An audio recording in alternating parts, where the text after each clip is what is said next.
Okay. What did you do to it? I like ruptured it. Yeah, okay. So an MCL, what you do is I usually just let it sit on the bed like that, okay? And what you've got to do is it's got to be a straight force that way. So you have the knee in extension, you sit it on the side there, and you're just pushing in that way. So again, it's a nice sort of a quick movement, okay? It doesn't have to be violent. It's just enough to just sort of in like that. If their knee's gone, they'll have all this sort of play, but even when the knee's out straight, okay? So it's just a relaxed and it's just a nice sort of quick little push like that. So you push more with your thumb or your palm? Palm. So you're into this position and you're pushing, okay? And then you also test it at 30 degrees. So you get him to relax. So he's not relaxed. So his leg's almost holding himself in the air. Let go, let go, let go. There you go. Okay, and then same thing, just into that position. So you just hold it in. So usually I just sort of pinch his ankle sort of underneath my arm and then pushing in that way. Okay?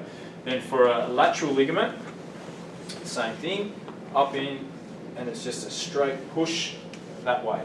So you've got the joint, it's got to go straight sideways to the joint. So out straight into that position, up into 30, and then pushing it into that position. So when you test it, when you do a lateral at 30, you sort of get that sensation like it gaps a bit. That's what a partial medial feels like. Is you sort of push on it and you kind of get the joint gapping a little bit.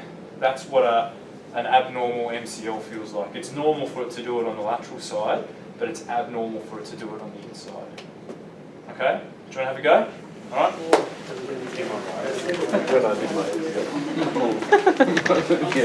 That's what right. He's like, yeah, he's like, it's usually quite a bit of gapping.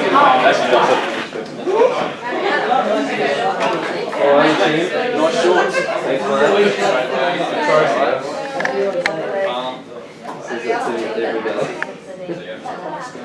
relax. I feel like you're not very good at relaxing. You relax? You relax. Watch me go. So straight there.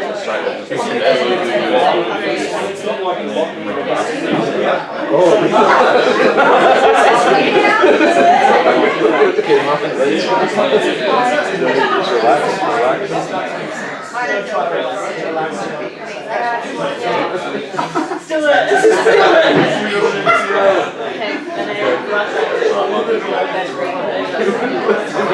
How you do it?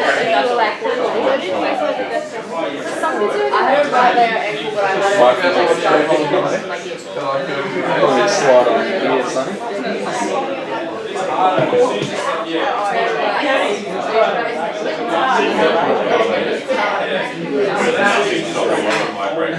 Literally what he's doing.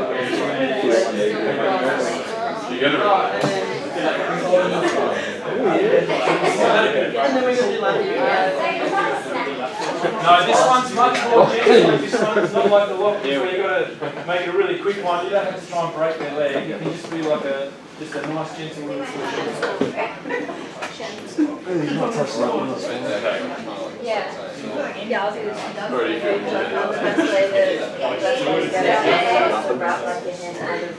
I just sort of rest his leg on my leg. So you've got one hand, the palm of his hand. Yeah,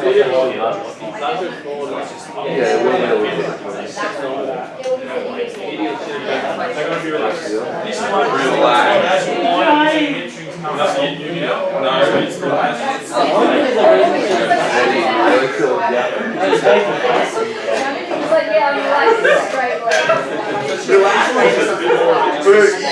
There we go. It's not like the Lockmans where you've got to catch them out.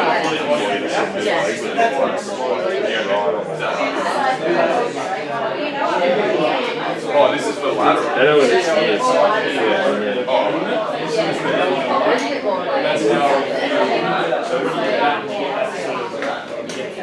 that kind of movement, that's how I sort of partial MCL, you just get the movement. It's normal from the outside there. That's normal.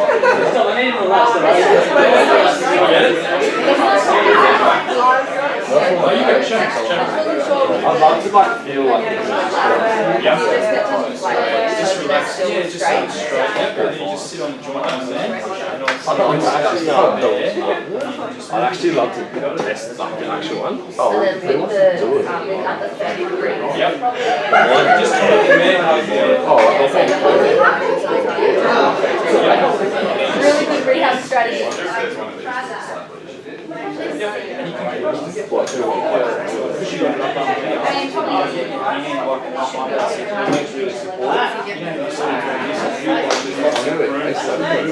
So when they're like this, they're just locked in. So they cannot go anywhere. Yeah. Particularly, you know, if you're a smaller person, it's easier to kind of get the I really get relaxed. That's it. sit your hand like that. Yeah, and then try and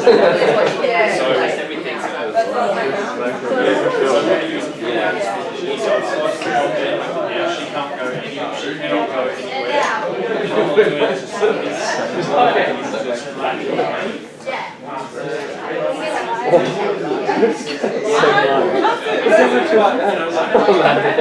brilliant. I'll jump out next.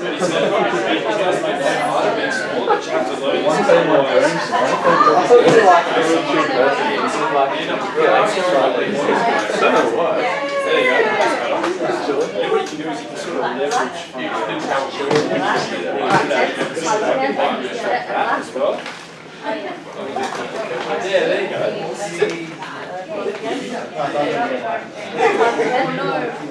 Alright, everyone okay with that? Yeah? At 0 and 30 degrees. Alright? Okay, stay there. So joint line, the only other thing that I'll probably teach you is more how to palpate along the joint line. Okay? So who can tell me where the fat pad is in the knee? Anyone? Yep. So you've got, when the knee's out straight, you've got your patella, and around through there.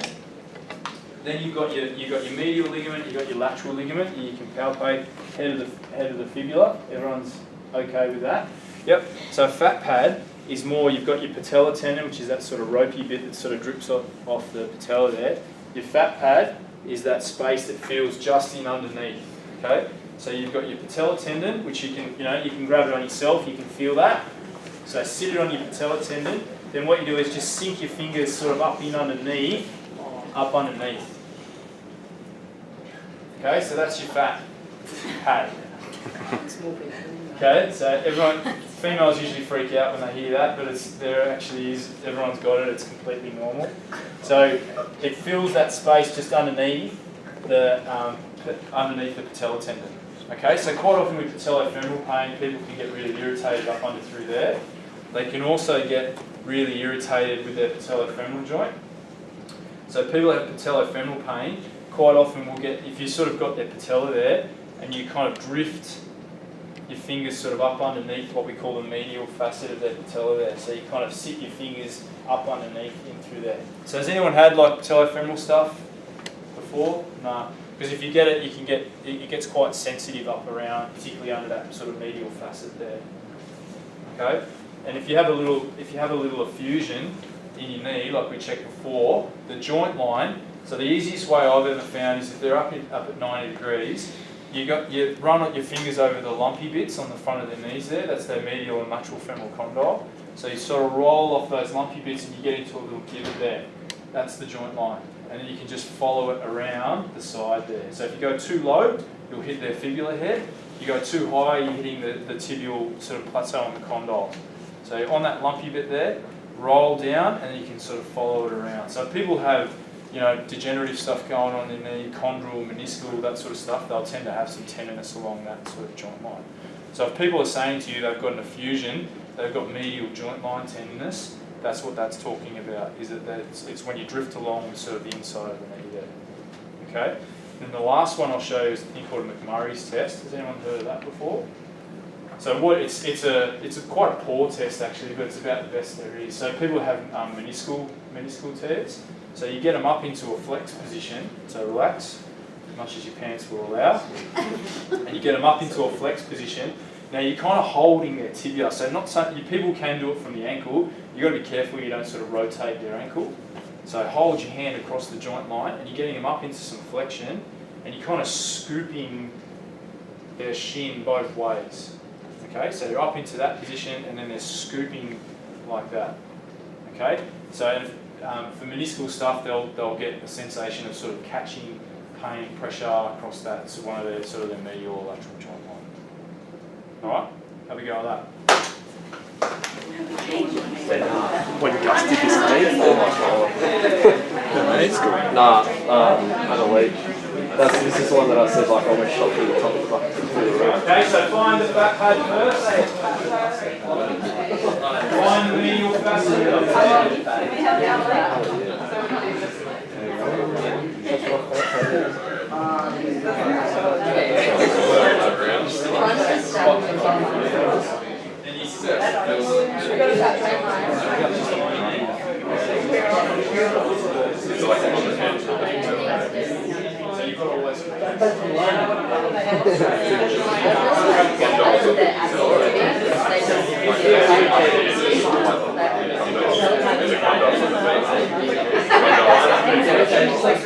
Enjoyed it. That's it. Honestly, just the pain.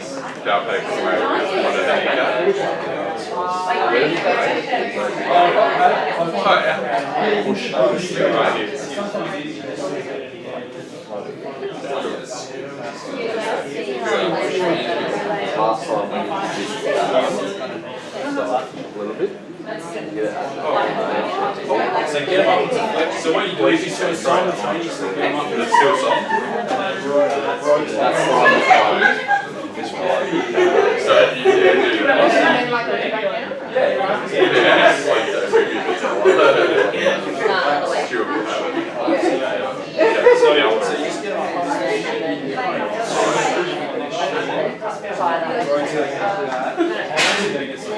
so you just get them up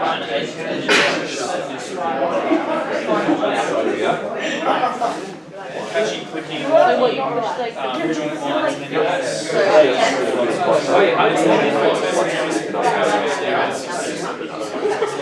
You're so confident.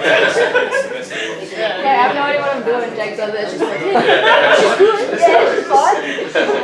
Relax. Like a circle. It's like kicking. I think that's a better way of doing it. Which one's would it still go? So what I do is I just kind of make it lift, and you sort of leverage it. Okay, then what you do is hands on top. Okay, and then just rotating his legs. You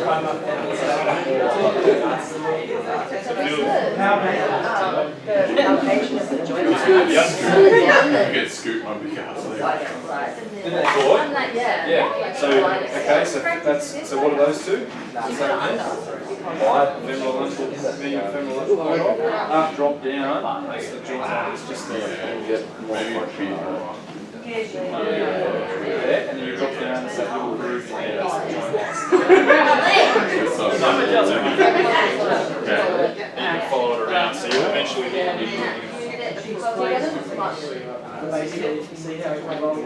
Can everyone find the joint line? Can anyone not? Yeah? I'll come over. This is easy because you've got nice skinny knees. So, no fat. I'm not even trying to do it. So you get the condyles like that. That's his medial condyle. And you just drop down. It's flexion. See that? You can almost see that little groove just there. It feels so weird.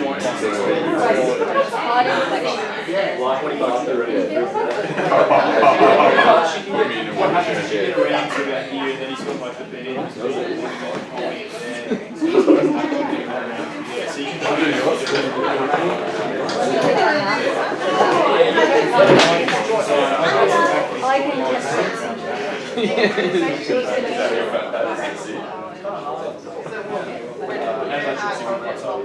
So that's just for your head just there. Oh, that one. That's lateral.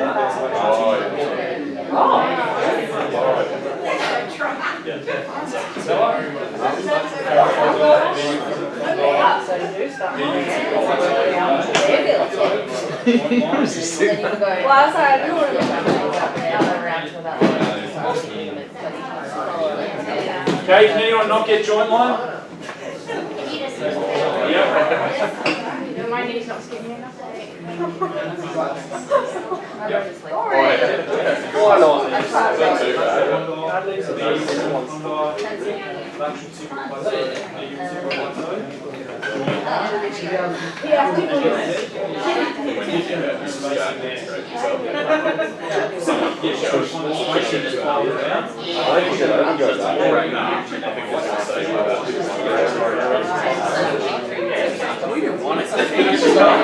It's really awkward.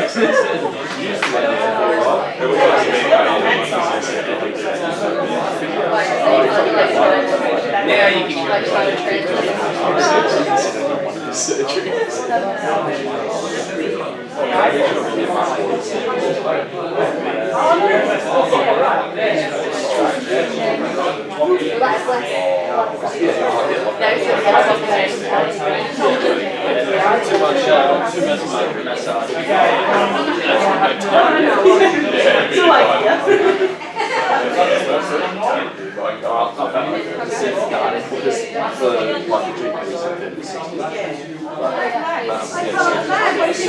Too much massage. As soon as you compromise that, 23 rather than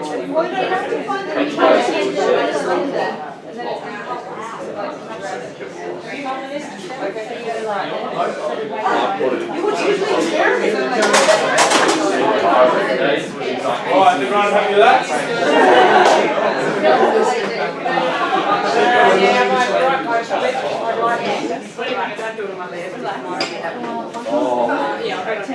You don't know how to look this in. We need Kelly's password. We always change it. You don't have Kelly's number.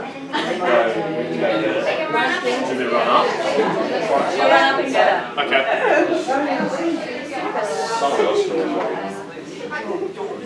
Okay, so does anyone have any questions on that? So now how do you know how to assess a need? So when people are doing rehab, okay, and they're coming, you know, you're doing rehab on someone's knee, what do you reckon the tests you're going to want to, like as outcome measures, what are you going to want to look at on a pretty regular basis, do you think, out of all those ones we went through? Range. Okay, so from the top, so if I said give me a 30-second snap, you've got 30 seconds to assess someone's knee and, you know, check how they're going, are they tolerating the stuff that you're giving, all of that sort of stuff. Which ones would you pick from start to finish? So first one being what? Can they squat? How far can you squat? Do you get any pain? Okay, yep, next. Single leg squat, awesome. Okay, what next? So let's assume that, so if they go, yep, they can squat full depth, all that sort of stuff, then they probably don't need much in the way of rehab, but anyway. So let's say that that's all good. That's one thing. If it's really bad, they go to here and then they go, oh yeah, that's really sore. What are you going to do next? Are you happy that you found out their range? No. To be more specific. Yeah, so you might have to do it like this, wouldn't you? You might have to, what can they get actively or passively? Okay, so if someone can fully squat like this, I guarantee you they're going to have full range when they do that. If someone can't do this, then I might check what they can do. Yep, because that's, if in the course of treating someone, you know, you expect that their range starts to get better over time, don't you? That's the whole idea of trying to do some stuff with them. If it's not getting any better, then you've got to question, okay, what the hell are we doing? Okay, yep, all right, what else? What's next? Single leg squat. Yep, so single leg squat, perfect. What else? Check for a fusion. Perfect, yep.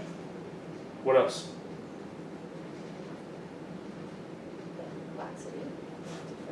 Is that going to change over time? I think so. Yeah. So that's diagnostic, so you don't need to necessarily keep checking that unless you're like an MCL where you're trying to check to see if they're tightening up a bit. Yep. but you know, if someone's cruciate, it's not going to fix, or you know, unless they've had an incident, it's not going to change. So you might not necessarily check that. So I would check the function stuff. I would check their range. I would check their swelling, and I would check, you know, if we're talking about joint lines, do they have any joint line tenderness, any of that sort of stuff. Okay, they would be the main. And then how did you pull up from the other day? Oh, I could, you know, I was good out of bed. I was bad. You know, how long does it take to warm up? You know, some of those sort of more daily life sort of questions. Does that make sense? Yep. So that's how I tend to approach stuff. Okay, so parts of a rehab. So that the exercises that you pick matter. Okay, and we'll go into that. When you start talking about, have you guys come across internal and external cueing at all yet? Who said yeah? Or is that kind of like internal cueing is like what it should feel like inside your body, and external cueing is outside? Pretty much. So it's trying to put an external context on what you're doing. Okay, so when I was coming through physio, and for a long time after that, physios are bred to think internal cues. Okay, so if I'm doing a single leg squat and I'm all over the place, a traditional internal cue is, okay, I want you to keep your knee in line with your toes, and I want you to keep your trunk in line. So real body oriented movements. Okay, which is, if you think in the context of sport, if you're thinking that you're trying to cue someone to do all that when they're tired, when they're worrying about the score, when they're worrying about, you know, all that stuff, which is important in some of these prevention things you talk about, the carryover from a skill point of view is very low. Okay, because there's just too many commands. So so they did a study with runners. So, and they, you know, people have that sort of scissoring sort of gait. So they have very poor sort of hip control. So middle distance runners who have really poor control around their hips, and then they get knee pain as a result. So they did all these things to try and build up strength around their hips, to try and work on single leg control. And they can even do things, you know, like improve their single leg squat. Then they stick them on a treadmill and they run again. And what do you reckon happens? Same thing. Do exactly the same thing. Why? Because it's out of Because context. the brain hasn't worked out that when it's doing that specific task, it needs to do things in a certain way. Okay, so when you're picking your drills, which is a very hard thing to get your head around, but over time it's what you want to do, is you try and come up with as many of these external cues. So what you do is try and summarise the whole approach that you're trying to get in as, you know, 1 to 2 movements as you can. Okay, so when we talk about ACL stuff, which is what my PhD's on, when people bust their ACL, their leg hits the ground, so it all happens within 40 milliseconds, so really, really quick, and they find their knee in a extended position. They then rotate, and then their knee moves in like that. Okay, so the prevention is you want people having a flex knee, so you want their foot under their body, so they don't go really wide. Foot under their body, flex knee, and you want them to push off. Now, how the hell do you teach someone to do that in a way that they're going to do that when they're catching a footy from over here, all of that sort of stuff? Okay, so if I cue them to go, all right, I want you to go on your midfoot, I want you to flex your knee, I want you to have your foot in underneath your body, I don't want you to lean over this way, how effective do you reckon that's going to be? It's going to be really bad. Okay, so does anyone want to have a go? You're only allowed to have one command. Okay, one cue. How would I get them to do that, you reckon? Come on, Rob, surely you've heard me talk like this. Anyone? Hales? Come on. One cue, that's all you get. Throw something out, I don't care if it's wrong. Foot under your body. Yep, you said that? Yep, good girl. What else? So by putting my foot under my body, straight away, if my foot's under my body, I've eliminated a few things, haven't I? I've made it an external cue. Yep, what else? So you hear rehab a lot, they talk about change of direction, foot plant from under above. So you have it so that people change direction and their foot is under their body. So that's a big one that you'll hear. Okay, so, but if I want to come up with one cue, Because the problem with that is if I go to step, as soon as you start getting the randomness of sport coming in, they're not always going to be able to step from under their body because they have to react to people. Yeah? So that's where that one falls over. So if I'm running... Rotational, like keeping your hips square, that sort of thing. So think of the movement. So if I... What about if my decent... Yeah, but again, that's going back to internal cues, isn't it? You want to say bend into it? Yeah, it's still an internal cue. So think beforehand. What sets up? So what do we say? You get your foot out over here. What do you reckon sets that up? Stay narrow. Something like stay narrow. Yeah, and what's so think? Well, yeah, that's wide. So you're on the right track. So how do I make them do that without them having to think about where their width is? Can I slow down like this? If I'm running really quickly, is it natural for me to want to have my feet out really wide as I slow down? What's more natural? My feet underneath, isn't it? So with knee stuff, I'm cueing people to decelerate. So when people don't trust their knee when they're coming back from rehab, what they'll want to do is, if this is my bad leg, they'll want to decelerate with their opposite leg. So this is my good leg, this is my bad leg. So what they'll do is they won't trust this leg. So when I'm slowing down, I'll trust this leg because I know there's nothing wrong with it, but I'm going over there. So I can't really do much with this leg, so I have to wash some speed off, which forces my leg out to the side to start going over that way. Okay, so straight away I've set myself up really badly. I have it so I trust this leg, so I get it so I can come in, I can change direction. I decel with that leg, that forces me to have my foot under my body, forces me to have, because it's under my body, have a fixed leg, all that sort of stuff. See what I'm getting at? You try and find a way of forcing them to be in a position that you want, and you don't have to give them 50 commands to do it. Okay, so you can easily apply to things like shoulder, to back stuff.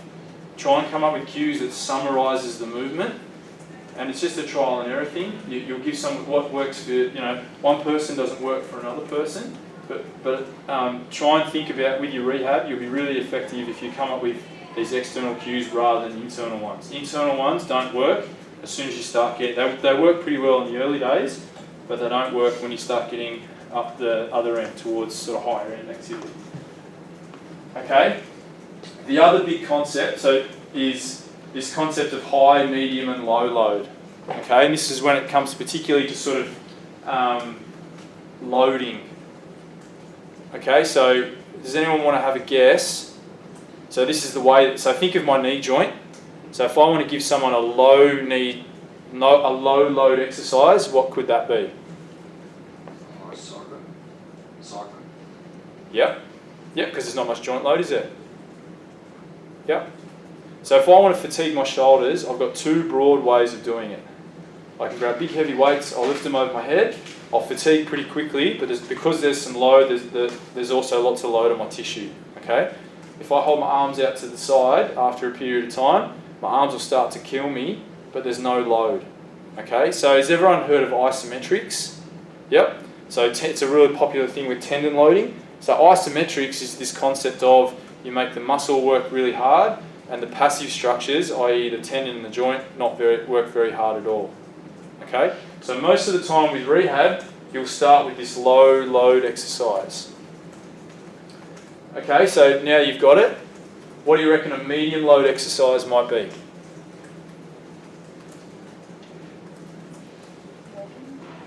Yeah? So I'll give you a hint. High load is jumping, like things where there's high load to the joint.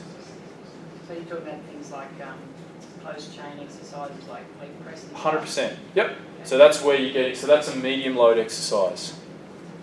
Okay, so low is as it implies, low joint. Medium is where they're starting to get some load on the joint. High is where you're starting to actually get some impact. So what's running? High, medium or low?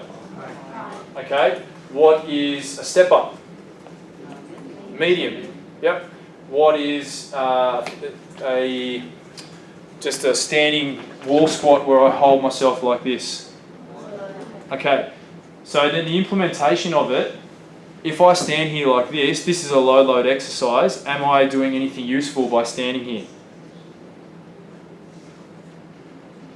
Am I actually getting it? Because you want people working hard through all of those 3 phases, but am I actually doing anything by being here?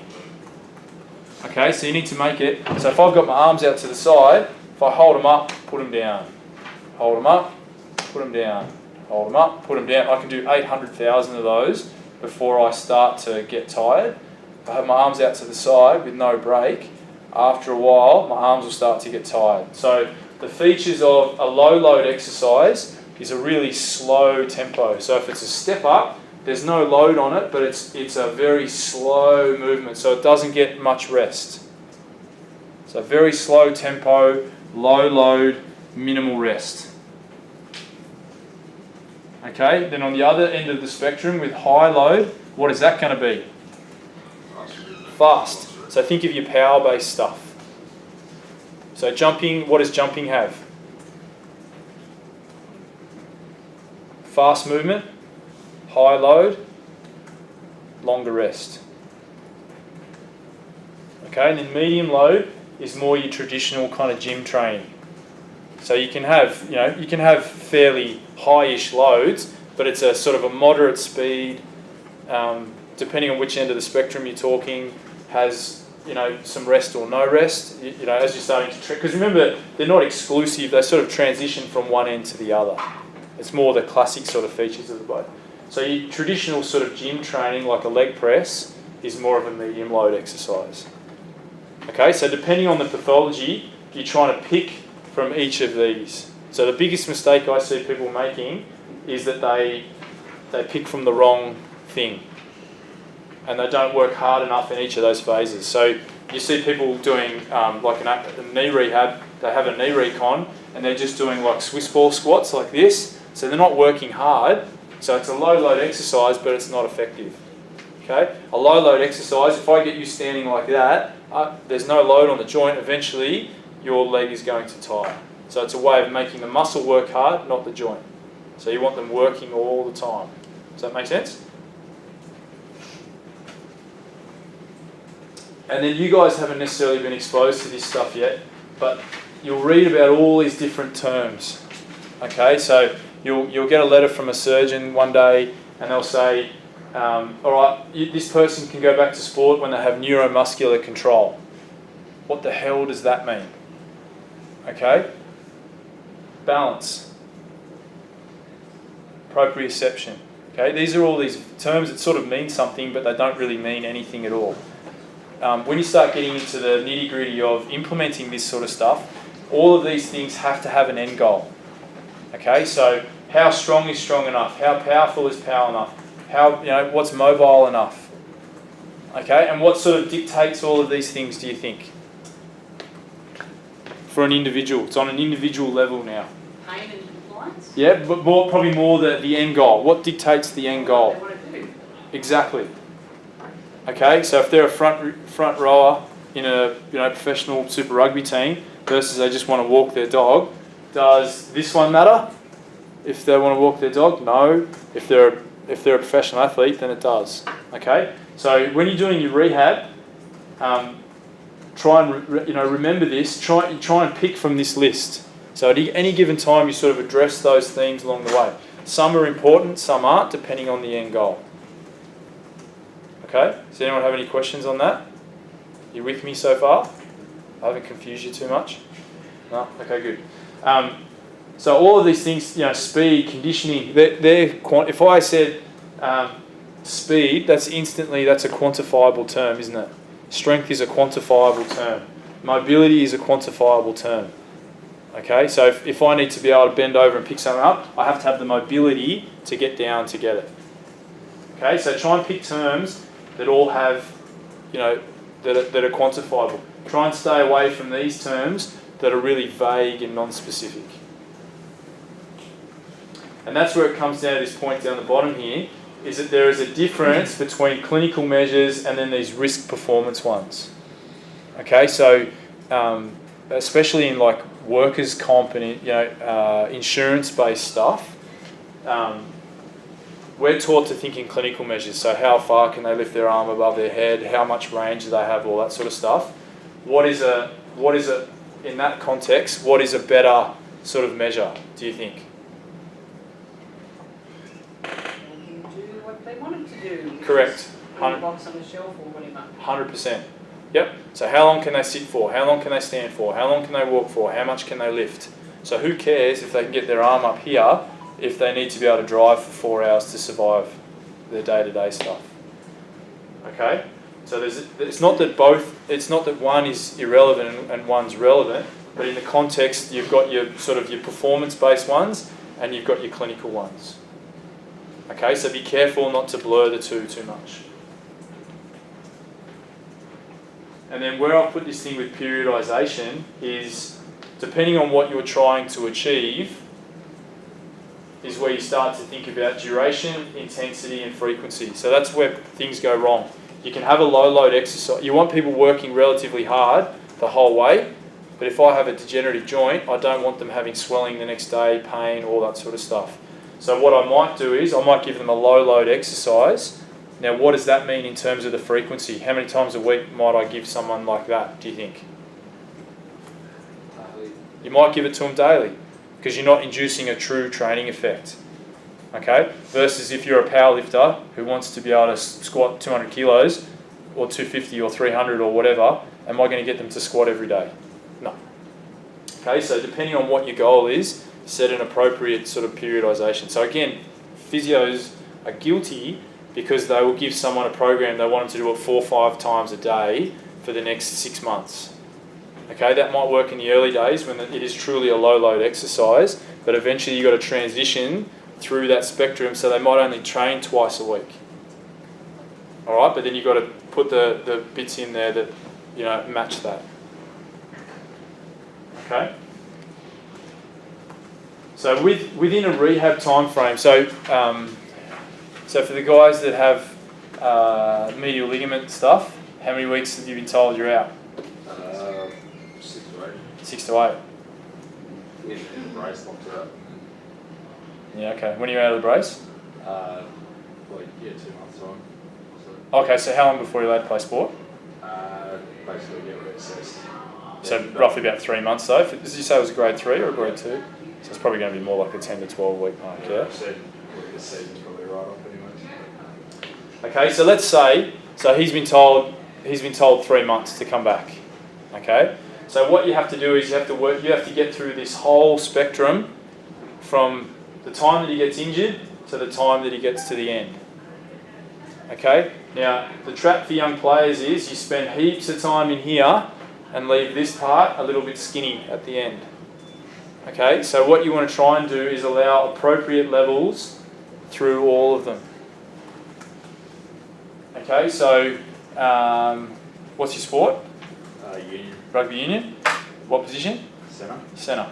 Okay. So, how many weeks do you reckon you want to train before you go back to playing? In your own head, confidence-wise, unrestricted.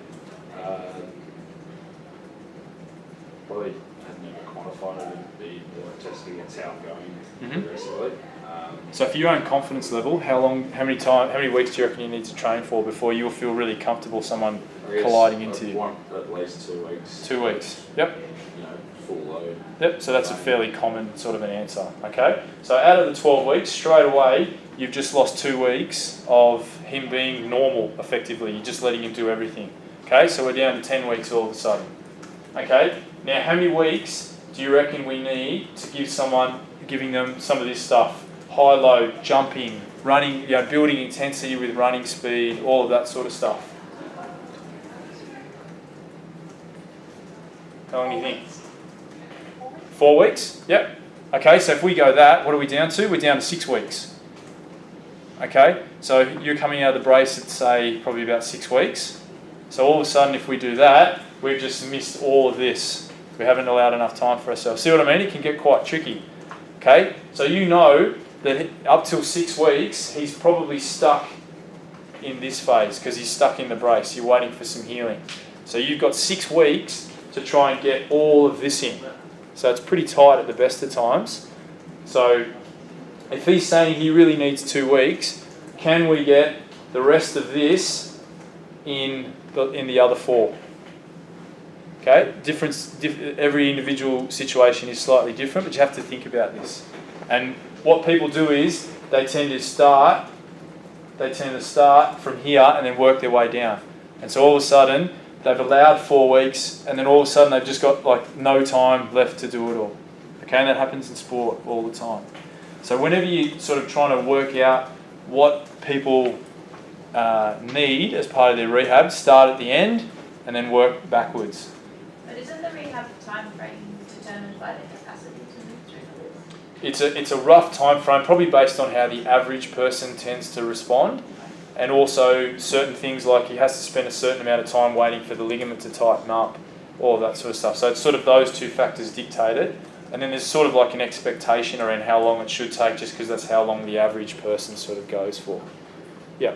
So how do you assess moving through the low, medium, high Mm-hmm. if you're not basing it on capacity, or you are? Or?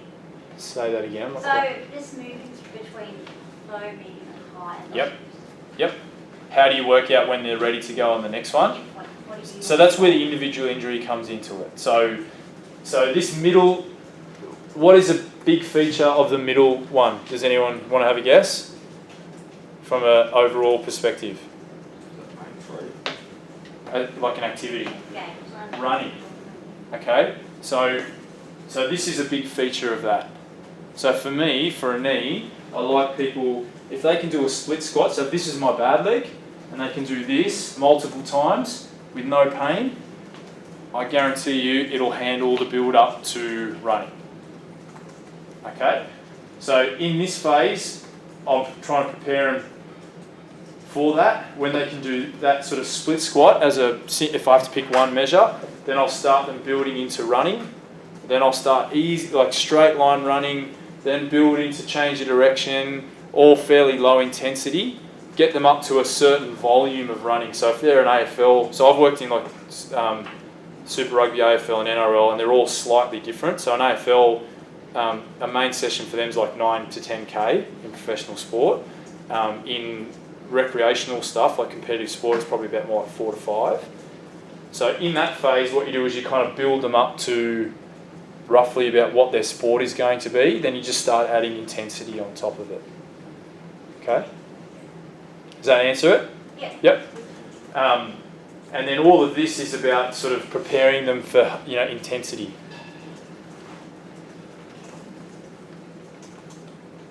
Okay, you guys have got a copy of this, don't you? Mm-hmm. Yeah, okay. Okay, now the next layer on top of that, is to look at the mechanism. So some of this prevention stuff we were talking about before. So in professional football, you get 3 main mechanisms. So you get, the most common is running forwards at high speed. Second most common is regaining balance after kicking. Third most common is landing after a jump. Okay? And that what we know from research is that the loads on the knee from a risk, to your ligaments and all that sort of stuff, they don't become meaningful until your body starts hitting speeds above 4 meters per second. Okay, so to put that in context, your peak speed for a professional athlete is somewhere around 9.5 meters per second. Okay, so it's not absolute top end. Most people coming back from general population that have had a knee injury can get up over 5.5 meters per second comfortably. All right, so there's this. What is the feature of this? Why is pressing forwards? Why would that be of any relevance? Anyone want to have a guess? What is it about that compared to some of these other ones? Urgency. Okay, so if you see a basketball, you watch basketball and they're sort of shadowing each other. Okay, they don't hurt their knee when they do that because they're not going 4 meters per second, and that they're not pressing forward at really high speed. So their feet can go wide and they can do all those things, but they're not pressing forward at high speed. You watch every mechanism of someone doing their cruciate, and it's when they're flying in at high speed and then they go to change direction. So the analogy is if you're driving a race car, it's very easy if you're just going really slowly around the track. It's when you start going really quick and you're sort of pushing the envelope of what the car can take. You have to start making pretty quick decisions about where you are, and that's how you crash into the wall. Okay. So, from a rehab point of view, we're talking about the end stage stuff, the high load. Is that in rehab? What happens is we don't put enough thought into what we call this feed forward stuff. Okay, so if I'm going to do any action, what happens is my brain has already planned what it wants to do, and it's a pre-programmed thing, and it just executes it. Okay, so I don't have to consciously think. If I'm going to step or catch a football or something, I don't have to think about it too much because my body just does it. All right. So when you're coming back into a sporting scenario with rehab, you have to prepare them for that automatic behaviour. Okay, so you have to try. So from a rehab point of view, you have to allow enough time to expose them to that automatic stuff. So it has to be under intensity, it has to be under fatigue, all of that stuff. So I don't know if you guys have come across. There's a physio in Melbourne who's a bit of a Twitter file, and I saw this video the other day, and he was talking about this end stage change of direction drill, and he's got a cone, one there, one there, one there, one there. Okay, and this is his end stage change of direction drill, and he's got people just running up, doing shuttle, touching like that, running backwards, touching the shuttle there, doing that sort of stuff. Okay, so all of those features, do you reckon you get any of those in that space? Nothing. Okay, so it's not preparing them for that feed forward mechanism. Okay, so the only way to run fast, to get people running fast, is to run fast. Okay, the medium load stuff is good preparation for it, but eventually you have to prepare them, like you have to expose them to that next level stuff. And statistically, if you reduce all of these things, then their re-injury risk coming back from, say, like a knee reconstruction is about 6 times less.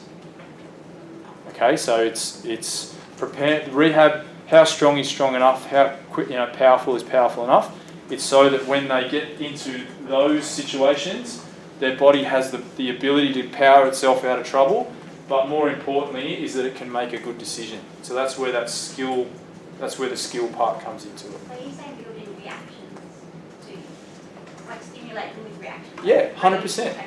Yeah. Unpredictability would be another thing you include, wouldn't it? What's that? Which way is that ball going to go? Unpredictability. Yeah, That's the massively. predictability that's easy. Yep. You go, oh, I know I'm going to go over there. But Yep. if it's that's what gets me.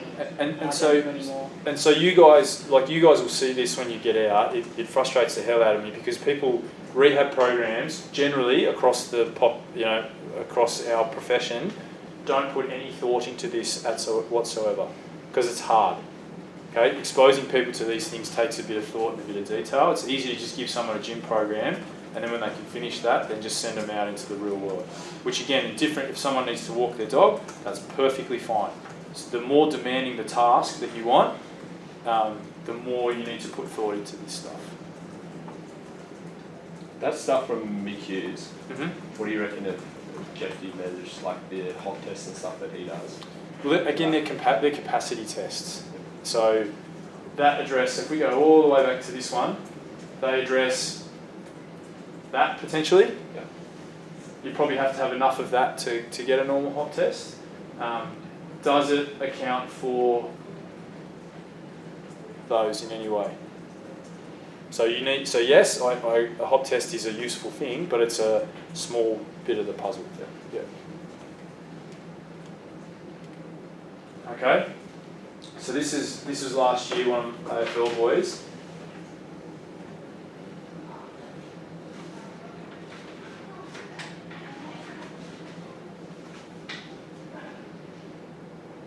Okay, so it's low intensity, but it's starting to. There's an action of being unanticipated. You have to start. Okay, another one where you're just rolling it through. He's got to react. Okay, but there's no real intensity, no real speed in it, so it's pretty safe, but it's not just stuck in a gym, running around cones, doing all that sort of stuff. Okay, does that make sense? Yeah. And is it important to get them out on that sort of surface as well? Yeah, well, the closer you get to the environment where they hurt themselves, the better your chances are of preparing them to be you know, safe again. Yeah. Yeah. So I'm a massive believer in trying to put them in the environment where they hurt themselves. Yeah. So with this one, this is what I was talking about before. So hopefully, it's not going to work. Bugger. So what that was is a video of a guy doing change of direction. All he's doing is just, he looks pretty good, he moves pretty quick, but then what he's doing is he's decelerating while he's doing that. So he comes up really quickly and he just, on his good leg, he changes direction like that. On his bad leg, repetitively, as he comes up, he's like that. Okay? And it's just setting them up for a fail. So change of direction, which is one of the things that you sort of prepare people for coming back from a knee. So you'll hear about this thing called an adductor moment. Has anyone heard that term before? Okay, so what it means is that when my knee is in this position, you know when we did the MCL test, valgus, okay, the concept of an adductor moment is just basically the knee moving into kind of dynamic valgus, which is a big sort of risk for injury. So in terms of prevention for knees, it's all about trying to prevent this adductor moment. So getting people under here as opposed to out there where they then twist and change direction on their leg. Okay? So two big compensations that you sort of can try and use, strategies to try and get away from that, is to try and increase their stance foot, plantar flexion, and change direction. So what do you reckon that would do? Yep. So exactly. So ball of foot, which would give you, so what does that do for your knee? Doesn't push it into valgus. Then you move, you have more natural movement. Yep. What is your calf? It's a shock absorber, isn't it? Okay, so everyone stand up. Okay, so what I want you to do is put your foot out to the side, on your weight on your heel. Okay, hands across your trunk. Rotate. Keep your knee exactly where it is. So your knee is not allowed to move. Okay, rotate. Okay, now from there, try and flex your knee. Okay, so feel the pressure on the inside of your knee. So when people do that, they go to step and then they rotate around. You get all sorts of pressure on the inside of your knee. Okay, now do the same thing, but put your weight through your forefoot. Okay, and then rotate. Feel the difference? So there's virtually no pressure. So if you have people who have nice midfoot strike, it takes all sorts of pressure off their knee. Okay, then the other one is when the more that with their center of mass, so around about their pelvis thereabouts, the more that their center of mass goes towards the change of direction, the better. Okay, so if I'm going to step off my right leg, the more I go this way, the more it leverages off the inside part of my knee. The more my trunk goes that way, the more it's taking pressure off my knee. Okay, so that's where.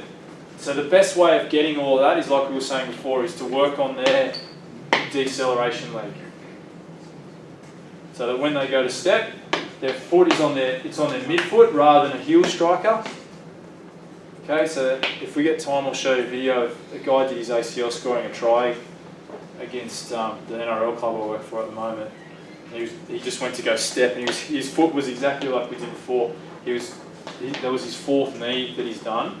And he just comes in, he's heel, and his foot's out to the side there, and then he just goes to step like that, and then there you go. And then he's done his other knee 3 times. This was the first time he's done it on his other side. So he's a real like a heel striker. So even just you get people so that they're continuously, they're really stiff through their ankle and forefoot. If you can get them continuously doing that, they can do all sorts of horrible stuff, but it takes heaps of pressure off their knee. Okay? And then that trunk part. So the more I go this way, so if I'm really strong through here, then I can hold it rather than sort of having to kind of counter my body weight. So fear, you'll read about this, the biggest barrier to people not going back to sport is fear.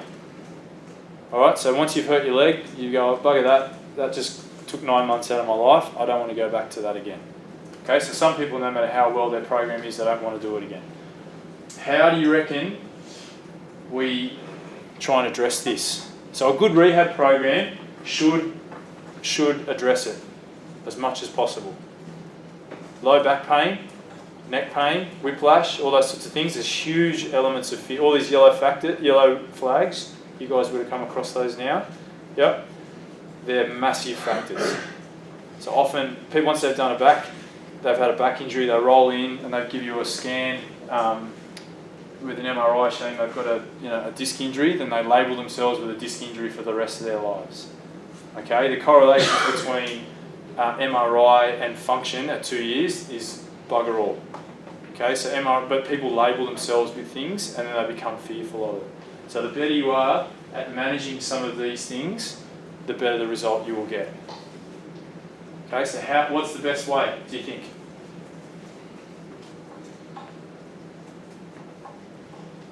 That'd just be that exposure to situations. Greater exposure to fear, 100%.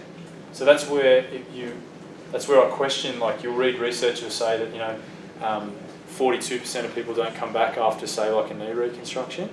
And it's because that as a profession we don't expose people.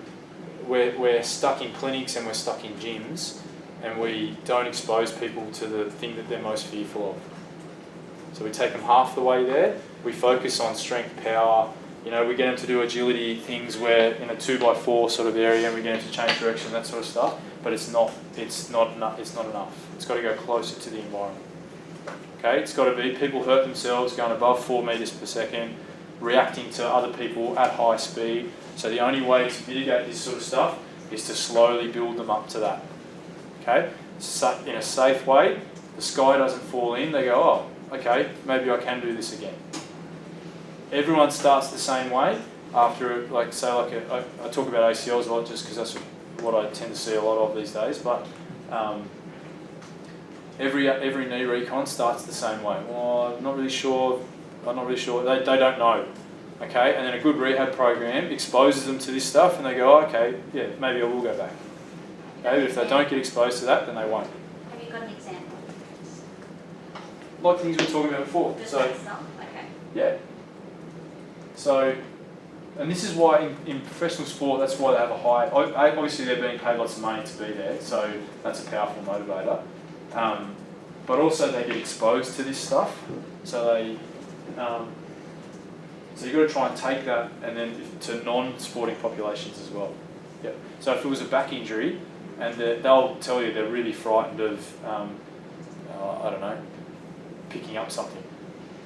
Okay, so you don't just go straight and the first thing you do is go and throw 50 kilos on the ground and then just go, right, pick that up, that sort of stuff. It's got to be, you get them really strong generally, then you start to expose them to kind of being over and bent over positions, then start slowly exposing them to the weight, so that eventually, good technique with everything, until eventually they can do it.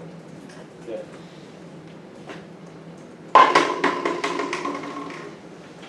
I won't go into that too much. Okay, so when we were talking about before, quads, so the way that the exercise that you pick matter. Okay, so quads, why do we bother with quads strength? Stabilise the Yeah, in what way? position. Yep. So it's the suspension system of your leg, isn't it? Without it, we've got nothing holding us up against gravity. Okay, if you think in a sporting context, what do you use your leg quad for, mostly? Deceleration. Perfect. Okay, so if you look at some of the research in terms of different exercises, so you've got things like a knee extension. I don't know if you guys have had any exposure about when I came through physio, knee extensions were seen to be the devil. Okay, open chain stuff is the devil. Do not do open chain. Okay, is that still what people are hearing? Okay, it's got its pros and its cons, but it's the whole thing about it was shear forces on the knee. And it was based on a study out of the 1980s that is grounded in nothing. And people latched onto that and all of a sudden it became gospel. But if you actually trace back, it's actually based on nothing. It's just one very poor study that came out in the 80s. So things like the Cochrane review came out maybe a few years ago, and they just sort of sat on the fence a bit. They're saying, well, it's perfectly fine to do, but maybe don't